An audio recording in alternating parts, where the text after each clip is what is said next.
جب کوئی شخص دعویٰ کرتا ہے تو اس کے ذمے دلیل دینا ہے, آپ کے مطلب کی دلیل اس کے ذمے نہیں ہے.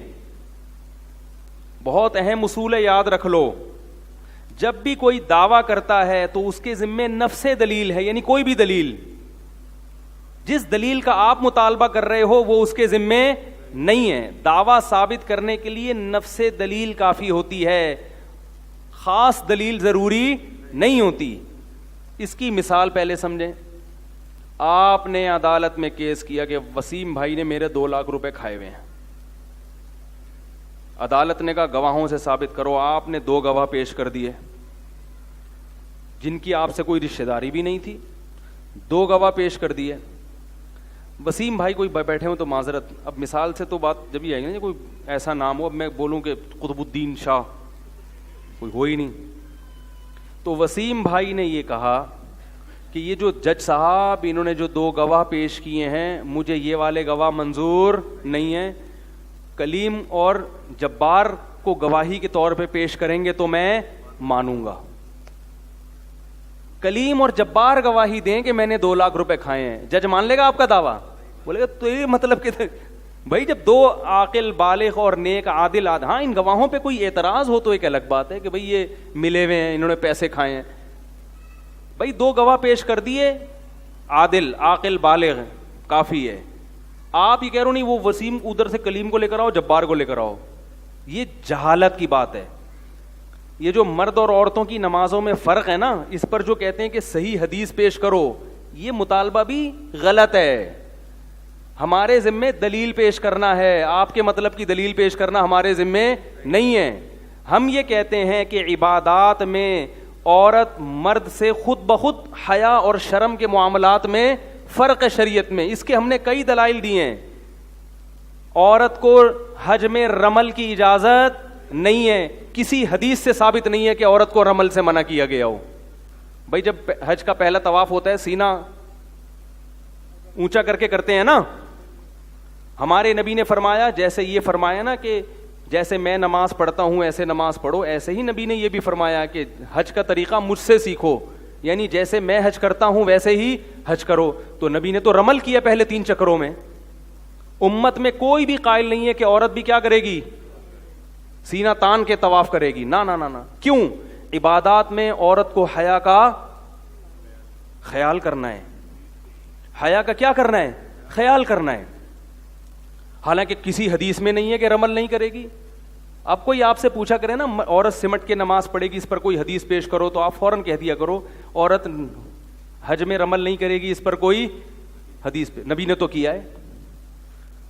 عورت صفا اور مروہ میں دوڑتی, بولو بھائی, نہیں ہے.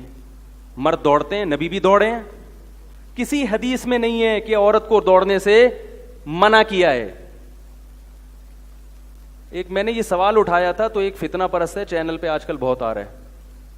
میں نے کہا سوال اٹھایا تھا کہ کسی حدیث میں نہیں ہے کہ عورت لبیک آہستہ آواز سے کہے گی, مگر پوری امت کیا کہتی ہے, عورت لبیک, حالانکہ حدیث میں کہیں بھی نہیں ہے.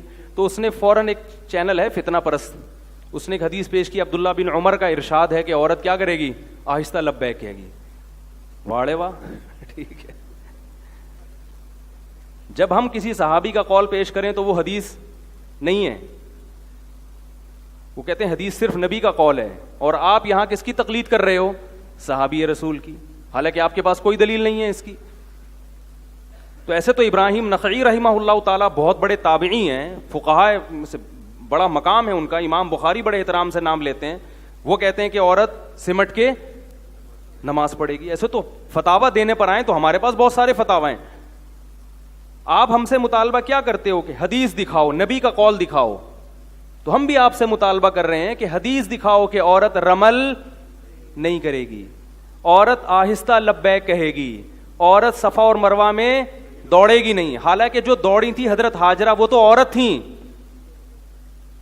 اس کا تقاضا تو یہ تھا کہ عورتیں تو دوڑیں, مرد بے شک نہ بھی دوڑیں, کیونکہ یہ تو سنت عورت کی زندہ کر رہے ہیں. وہ دوڑی تھیں, اور ہم خواتین کو وہاں دوڑنے سے منع کرتے ہیں. تو حج میں حیا کا اتنا اظہار نہیں کیا گیا شریعت میں, خیال نہیں. نماز میں تو بہت زیادہ خیال کیا شریعت نے. عورت مردوں کی سے بالکل پیچھے کھڑی ہوگی. عورت کا سطر مرد کی نسبت زیادہ ہے. حدیث میں آتا ہے عورت کی گھر کی نماز مسجد سے افضل ہے. کیوں؟ وہ عورت ہے. پھر گھر میں برآمدے کی نماز صحن سے افضل ہے. کیوں کیا ہے؟ وہ عورت ہے, اس لیے. تو پھر عورت کو نماز میں بولنے کی اجازت نہیں ہے اسلام میں. اگر آپ سے نماز میں کوئی غلطی ہوئی, مرد سبحان اللہ کہیں گے, عورت کیا کرے گی؟ دایاں ہاتھ بائیں ہاتھ پہ مارے, آواز نہیں نکالے گی. حالانکہ عام حالات میں عورت کی آواز کا پردہ نہیں ہے, ضرورت کے وقت بول سکتی ہے, مگر نماز میں ضرورت کے وقت بھی نہیں بولے گی. نماز میں اگر بیٹا نماز پڑھا رہا ہے, ماں اور بیٹا مل کے نماز پڑھنا چاہتے ہیں, ماں بیٹے سے آگے کھڑے ہو کر امامت نہیں کرا سکتی, کیونکہ نماز میں ماں بیٹے کا فرق ختم, مرد اور عورت کا فرق آ جاتا ہے کہ یہ مرد ہے, یہ عورت ہے, یہ پیچھے کھڑی ہوگی اور بیٹا آگے کھڑے ہوگا. نہیں آ رہی بات؟ تو اس سے صاف پتہ چلتا ہے کہ اسلام نماز میں عورت کو کیا دیکھنا چاہتا ہے؟ عورت. یہی وجہ ہے کہ 1400 سال سے اس پر اجماع چلا آ رہا ہے, تقریباً 1200 سال اس پر اجماع چلا آ رہا ہے. تمام کتابوں میں لکھا ہوا ہے کہ عورت سمٹ کے نماز پڑھے گی, مرد مردوں کی طرح نہیں پڑھے گی. اجماع ہے. حنفیہ, شافعیہ, مالکیہ, حنبلیہ, حتیٰ کہ پرانے اہل حدیث کے بھی جتنے فتاوی ہیں سب میں یہی لکھا ہوا ہے کہ عورت سمٹ کر نماز پڑھے گی. آپ اہل حدیث کے بھی پرانے فتاوی اٹھائیں نا, 150-200 سال پرانے, ان میں بھی یہ لکھا ہے. اہل حدیث کے جتنے ہندوستان میں جو اہل حدیث کے فتاوی ہیں ان میں بھی لکھا ہے کہ عورت کیسے پڑھے گی. یہ بعد میں اہل حدیث حضرات نے مسئلہ نکالا ہے, اور اس میں یہ شیخ بن باز جو سعودی عرب کے مفتی اعظم تھے, انہوں نے یہ رائے قائم کی ہے کہ عورت کیسے پڑھے گی؟ جیسے مرد پڑھتے ہیں. ان کی رائے کو یہاں اہل حدیث نے فالو کیا. اس سے پہلے ہمیں کہیں بھی نظر نہیں آتا, وہ اہل حدیث کے فتاوی میں نہیں ہے. ایک مسئلے پر جب امت جمع ہو جائے تو اس کی مخالفت جائز نہیں ہے, کیونکہ حدیث میں آتا ہے لا تجتمع امتی علی ضلالہ, میری امت گمراہی پہ جمع نہیں ہو سکتی. تو یہ صدیوں سے علماء غلط فتوے دیتے آئے ہیں, وہ سارے غلط تھے اور اب لوگ صحیح ہونا شروع ہو گئے. حیرت کی بات ہے یا نہیں ہے یہ؟ تو اجماع بذات خود ایک دلیل ہوتی ہے. بعض لوگ کہتے ہیں امام بخاری نے ایک حوالہ نقل کیا ہے کسی تابعیہ سے کہ وہ مردوں کی طرح نماز پڑھتی تھیں, تو حوالہ خود اس کی علامت ہے کہ باقی ساری عورتیں اس دور میں عورتوں کی طرح پڑھتی تھیں. امام بخاری نے ایک روایت ملی تو انہوں نے نقل کر دی. جو چیز منفرد ہوتی ہے نا اس کو ہائی لائٹ کیا جاتا ہے.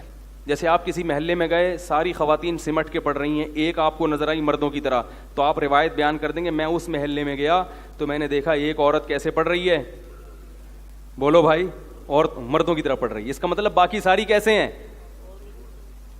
یہ خود اس کی دلیل ہے. تابعین تبع تابعین کے دور میں سب عورتیں سمٹ کے پڑھتی تھیں. ایک خاتون کو امام بخاری نے نقل کیا کہ وہ کیونکہ منفرد تھی سب سے.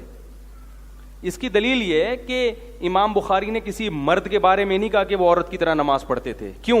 اس لیے کہ مردوں کے بارے میں یہ سب جانتے ہیں کہ وہ مردوں ہی کی طرح پڑھتے تھے, اور عورتیں ساری عورتوں کی طرح. ایک خاتون نقل کر دی کہ وہ کس طرح. تو ہمارے جو اہل حدیث حضرات ہیں انتہائی احترام کے ساتھ, ہم ان کا بھی احترام کرتے ہیں, علماء کوئی بھی ہوں ہمارے لیے قابل احترام ہے. تو فروعی مسئلہ, اختلافی مسئلہ, اس میں یہ نہیں کہ کوئی جنت جہنم کا معیار نہیں ہے یہ, لیکن میں سمجھتا ہوں کہ اس میں ہمارے جو اہل حدیث حضرات ہیں انتہائی احترام کے ساتھ ان سے بہت بڑی خطا ہوئی ہے اس مسئلے میں, بہت بڑی خطا. آپ اپنے پرانے فتاوی اٹھا کے دیکھ لیں اہل حدیث حضرات, اس میں بھی آپ کو ملے گا کہ خواتین سمٹ کے نماز. ممکن ہے شیخ بن باز سے پہلے بھی کسی نے فتویٰ دیا ہو, لیکن اس سے پہلے ہمیں صدیوں تک بڑے بڑے علامے گزرے. امام احمد ابن حنبل, ان کے شاگردوں نے ان سے نقل کیا ہے کہ عورت سمٹ کے نماز پڑھے گی. اللہ کے بندو, امام احمد ابن حنبل سے زیادہ کون حدیث جانتا ہے؟ امام شافعی سے زیادہ کون حدیث جانتا ہے؟ یہ بڑے بڑے علامے کے سارے معاذ اللہ بیکار لوگ تھے. کس طرف آپ امت کو لے کے جا رہے ہو؟ امت سب سے بدگمان ہو رہی ہے. یہ صرف دیوبندی بریلوی کا مسئلہ نہیں ہے, تو پوری امت ایک طرف ہے, آپ پوری امت کو دوسری طرف لے جا رہے ہیں. تو کیسی بات ہے کہ حدیث ان میں سے کسی نے بھی نہیں سمجھی. تو اب میں کہتا ہوں اہل حدیث ہی کے فتاوی دیکھ لینا پرانے, سب میں یہ لکھا ہوا ہے کہ سمٹ کے, کیونکہ وہ اس وقت یہ چیز تواتر سے چلی آ رہی تھی, کوئی جانتا بھی نہیں تھا اس کے خلاف. اسی طرح یہ جو عام موضوع پہ مسا ہے, یہ بھی 15ویں صدی کی ایک نئی ایجاد ہے. عام موضوع پہ مسا, ہمیں فقہا میں صدیوں تک اس کا کوئی تصور نہیں ملتا کہ عام موزے جو بالکل جس میں پانی برے آرام سے چلا جاتا ہے اس میں لوگ, لیکن پوری دنیا میں رائج ہو گیا یہ. تو ہم اس وقت کو دیکھیں یا اس وقت کو دیکھیں. ایک صاحب مجھے کہنے لگے مصر کے علماء داڑیاں نہیں رکھتے اور وہ بھی قرآن و حدیث کی بات کرتے ہیں اور فقہا کا حوالہ دیتے ہیں. میں نے کہا اللہ کے بندو, آج سے 150-200 سال پہلے کوئی عالم دین آپ کو بغیر داڑھی کے پوری دنیا میں نظر نہیں آیا. اب کتابیں اٹھا کے دیکھو نا. اب مصر کے مولویوں کو ہم مانیں اس زمانے کے, تو جب بے دینی آتی ہے, میں یہ نہیں کہہ رہا موزوں پہ مسا کرنا یہ دین یا بے دینی, اہل حدیث حضرات نے اپنے حساب سے اس میں قرآن و سنت ہی کو فالو کیا ہے. ان کی نیتوں پہ ہم شبہ نہیں کرتے, ہم مانتے ہیں کہ ان کا مقصد اتباع رسول ہی ہے. مگر میں یہ سمجھتا ہوں کہ ان سے اخلاص کے باوجود اس مسئلے میں اجتہادی خطا ہوئی ہے. اجتہادی خطا جب امام ابو حنیفہ سے ہو سکتی ہے, امام شافعی سے ہو سکتی ہے, تو میرے بھائی اہل حدیث علماء سے بھی ہو سکتی ہے. تو اس لیے میری گزارش ہے کہ ان کو اثر نو اس مسئلے پر غور دوبارہ کرنا چاہیے. اور بعض اہل حدیث حضرات نے اس پہ آواز بھی اٹھائی ہے. خیر, پھر بھی اگر غور نہیں کرتے تو جیسے پڑھ رہے ہیں پڑھتے رہیں, ٹھیک ہے. اگر وہ یہ سمجھتے ہیں کہ نہیں ہم پھر بھی اسی کے قائل ہیں کہ عورت مردوں ہی کی طرح پڑھے گی, تو ٹھیک ہے پڑھیں, مگر حنفیوں پہ طنز نہ کریں. بس اتنا بھی کافی ہے. امت میں اختلاف نہ ختم ہو, اتنا بڑا مسئلہ نہیں ہے, مگر آپس میں لڑائی اور نفرت بند ہونی چاہیے. یہ جو طنز والا لہجہ ہے نا کہ میں ان کو بولوں کہ یہ حدیث کا منکر اور وہ ہمیں بولیں کہ یہ حدیث کے منکر, اس سے آپس میں کیا پیدا ہوتا ہے؟ اختلاف پیدا ہوتا ہے. یہ کام کم از کم تو ہمیں کم از کم دفاع کی حد تک تو اپنی بات کہنے دینا کہ بھائی ہم قرآن و سنت ہی کو فالو کرتے ہیں, ہمارا مقصد اتباع رسول ہی ہے اور کوئی ہمارا مقصد نہیں ہے. اس لیے ہم یہ سمجھتے ہیں کہ خواتین جب اس طرح سے نماز پڑھتی ہیں, حیا کے ایک طرف اس کو بولنے کی اجازت نہیں دی جا رہی, ایک طرف وہ سجدے میں بالکل اسی طرح سرین اوپر کر کے نماز پڑھے, یہ ایک ہم یہ سمجھتے ہیں کہ یہ, اور ہم نہیں سمجھتے امام ابو حنیفہ, امام شافعی, امام مالک, امام احمد بن حنبل اور یہ چاروں صدیوں سے جو فتوا, خود اہل حدیث علماء بھی ان کے فتوا بھی یہی سمجھتے ہیں کہ بھائی اسی طرح ہوگا. اس پر جو باقی روایات بھی ہیں, لیکن کچھ تو روایات ضعیف ہیں جو ہمارے حضرات پیش کر دیتے ہیں, حالانکہ وہ روایتیں ضعیف ہوتی ہیں. ہمارے والے بھی بعض دفعہ ایسا کرتے ہیں کہ صحیح ضعیف کی پرواہ کیے بغیر پر جو چیز بھی مل رہی ہے مارکیٹ میں اس کو لے آؤ, تو ہمیں روایت پیش کرنے کی ضرورت نہیں ہے. باقی فتاوا ہیں تابعین کے, وہ صحیح سند سے ثابت ہیں, اور کچھ روایات بھی ہیں مرسل احادیث ہیں, ان میں اختلاف ہے کہ مرسل حجت ہے یا نہیں, وہ لمبی بحث چلی جائے گی.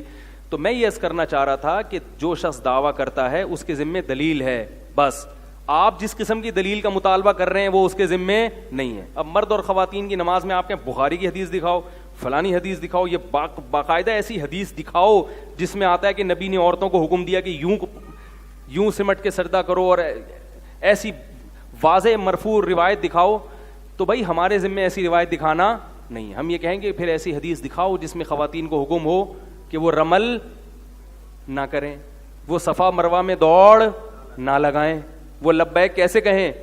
تو عورت کا تو مطلب ہی عورت ہے نا, وہ تو سمٹے گی. عورت کا مطلب کیا ہے؟ دیکھو اللہ تعالیٰ نے حضرت موسیٰ علیہ السلام کو جو خواتین آئی تھیں, جو لڑکیاں آئی تھیں موسیٰ علیہ السلام کو بلانے کے لیے, اللہ نے ان کی چال میں حیا کا تذکرہ کیا ہے. جاءت احداہما تمشی علی استحیاء, ان دونوں میں سے ایک حیا کے ساتھ چلتی ہوئی آئی. تو اللہ کو عورت کی چال میں حیا پسند ہے, تو نماز میں حیا پسند نہیں ہوگی کیا؟ نماز میں تو اور زیادہ اس کو حیا کا اظہار کرنا ہے. اب کوئی یہ دعویٰ کرے کہ یہ کیسے پتا چلے گا یہ حیا والی نماز ہے اور اس میں حیا کم ہے. حیا ایسی چیز نہیں ہے جس کو ڈیفائن کیا جا سکے, حیا محسوس کی جانے والی چیز ہے. جو خواتین مردوں کی طرح نماز پڑھتی ہیں ان کو ایک طرف کھڑا کر کے نماز پڑھائیں جو سمٹ کے پڑھ رہی ہیں. کسی تیسرے امپائر سے پوچھیں کہ ان دونوں میں حیا کس میں زیادہ نظر آ رہی ہے, وہ خود کہے گا جو سمٹ کے نماز پڑھ رہی ہے اس میں عورت پنا زیادہ جھلک رہا ہے. سمجھ میں نہیں آ رہی بات؟